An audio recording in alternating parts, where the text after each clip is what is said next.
BRS కీలక నేత మాజీ మంత్రి హరీష్ రావుకు ఘోర అవమానం జరిగింది.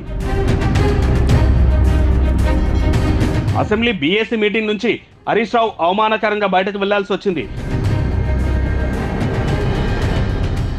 సీఎం రేవంత్ రెడ్డి అధ్యక్షతన జరిగిన బీఏసీ మీటింగ్ కు విపక్ష నేతగా కేసీఆర్ హాజరు కావాల్సి ఉంది. కానీ ఆయన తరపున హరీష్ రావు హాజరయ్యారు. ఈ విషయాన్ని ముందే కేసీఆర్ సమాచారం కూడా ఇచ్చారు.